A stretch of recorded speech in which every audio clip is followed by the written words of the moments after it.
He may have dazzled audiences, the sparkly vampire Edward Cullen, but behind the scenes, Robert Pattinson had a dirty little secret. He was a gross habit that could make fans see him in a whole new light. The Twilight saga has everything you could possibly want in a teen romance. Star-crossed lovers, a shockingly good soundtrack, and a creepy telepathic baby. And instead of sleeping in dusty old coffins, these vampires are glimmering immortals, beautiful beyond compare. However, Bella Swan still has a hard time choosing between the mysterious Edward Cullen and the moody werewolf Jacob Black. It seems like it would be a pretty easy decision, especially because Edward and the other vampires constantly remark that Jacob and the werewolves carry a foul stench with them wherever they go. But apparently the situation is reversed in real life. During a 2012 interview with Extra, Pattinson was asked to address a comment he made about not washing his hair for 6 weeks, and his answer would send every sense-sensitive vampire running for the hills. I don't really see the point in washing your hair, unless it's like to be clean, maybe?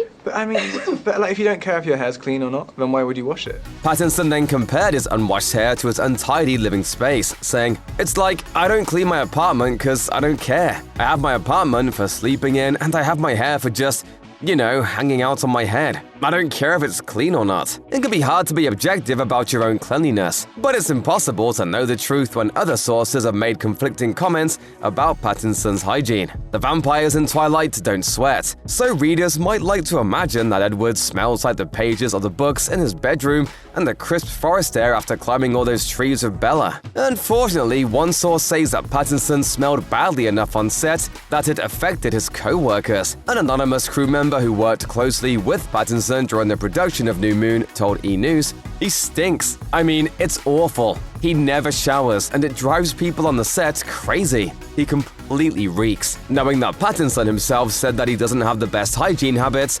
sucks the romance out of all those scenes where Edward and Bella get up in each other's personal space. However, his co-star has her own opinion on the subject. Kristen Stewart told People before the first film hit theaters in November 2008, "He smells great. It's kind of an animalist thing that goes on. It went along with the movies, so it was perfect." Pattinson has notoriously mocked the Twilight franchise over the years, so he clearly has a sense of humor. His comments about hygiene could be true, or just another self-deprecating joke. Either way, Pattinson apparently made some improvements to his self-care routine after the Twilight franchise wrapped. In 2013, it was announced that the actor would become the face of Dior Homme fragrance, which the company describes as having an alluring, earthy scent. Surely a luxury brand like the House of Dior wouldn't tap Pattinson for the job if they didn't think his image could sell cologne. Though the actor admits that partnering with the company may have, in fact, improved his skincare regimen. Pattinson explained to the Wall Street Journal in 2014, "I was a brush your teeth and have a shower kind of guy. I can't tell if it's because of my association with Dior or because I'm older,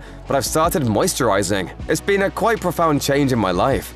I like my smell. An anonymous source from a movie set more than a decade ago hardly counts as evidence. Still, Pattinson's apparent disregard for hygiene may surprise some. As the Twilight saga gears up to return as a TV series, fans may wonder whether they prefer the new Edward or the allegedly foul-smelling original.